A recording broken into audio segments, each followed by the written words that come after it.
So hi guys, welcome to the channel. तो दोस्तों, Maharashtra MCS CET 2023 का जो है डेट डिक्लेयर हो गया है। 25 और 26 मार्च को हमारा टेंटेटिव डेट है और मैं उम्मीद करता हूं कि उसी दिन जो है आपका एग्ज़ाम होगा, ये श्योर है। अब आगे नहीं बढ़ेगा। अगर सारा चीज़ सही रहा तो 25 को एग्ज़ाम होना तय है, निश्चिंत है। आप उसी को देखते हुए अपनी प्रिपरेशन को और स्पीड कर दो और मतलब जान लगा दो।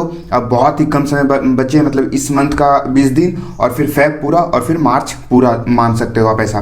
तो इधर 30 और 20 50-60 दिन हमारे पास अभी और है, 70 दिन।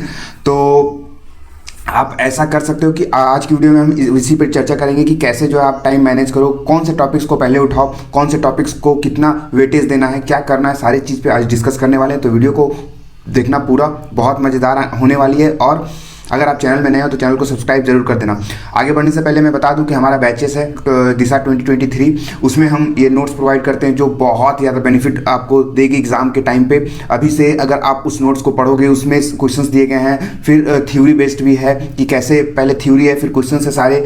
तो आपको ट्रिग्नोमेट्री के, प्रोबेबिलिटी के, एपीजीपी के, ये सब इंपॉर्टेंट टॉपिक्स हैं महाराष्ट्र सीईटी के लिए। क्योंकि मैंने भी 2022 में एग्जाम दिया था। ये रहा मेरा स्कोर कार्ड, 95 परसेंटाइल मैंने भी लाया था। तो कैसे लाया था आपको पर्सनली मैं गाइड करूंगा उस बैच में, तो आप उस बैच को जरूर ज्वाइन करें। तो दोस्तों, जनवरी ये 10 तारीख, मतलब 9 या 10 तारीख है आज, मतलब 9 तारीख है। तो अब आपको किस तरीके से प्रिपरेशन करनी है, सारे टॉपिक्स तो कवर होना अब थोड़ा सा मुश्किल है। अगर चाहो तो आप कुछ भी कर सकते हो, लेकिन अभी थोड़ा सा मुश्किल है सारे टॉपिक्स को कवर कर पाना।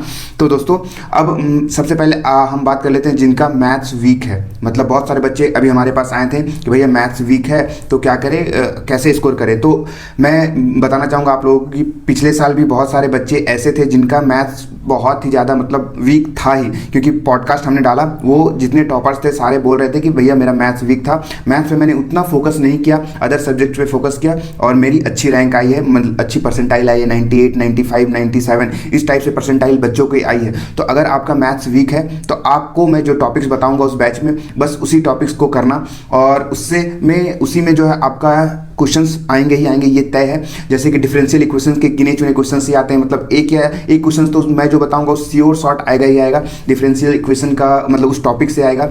कौन सा क्वेश्चन रहेगा ये नहीं बता पाता है कोई भी। तो कौन सा टॉपिक से आएगा, एपीजीपी पीएनसी से कैसे आएंगे, कोऑर्डिनेट ज्योमेट्री से किस टॉपिक्स पे ज़्यादा क्वेश्चन आएंगे, तो ये सब मैं उस पर आपको गाइड करूँगा। तो उस बैच में बहुत ही ज़्यादा सही है, आप ज्वाइन करो।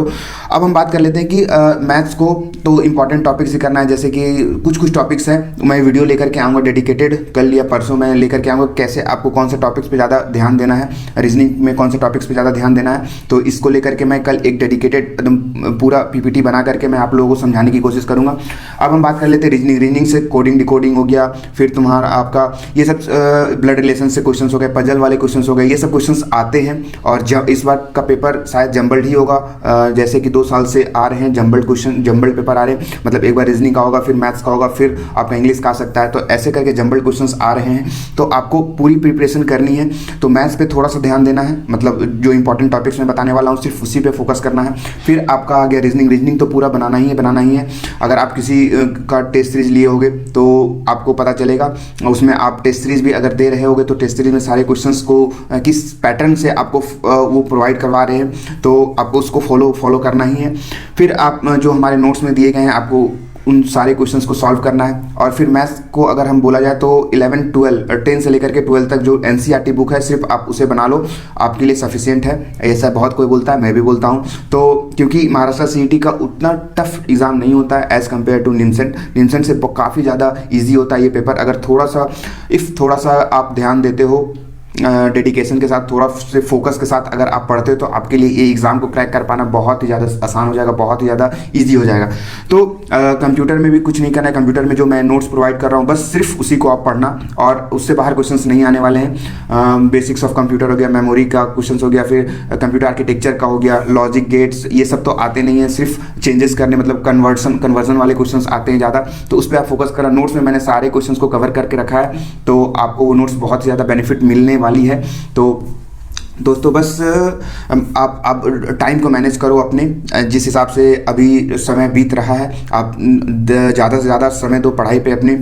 एक एक टॉपिक को कवर करने की कोशिश करो, डेली बेसिस पे कुछ टॉपिक उठाओ, पढ़ो, फिर क्वेश्चन सॉल्व करने की कोशिश करो, तो आपका जो है सिलेबस कंप्लीट हो जाएगा।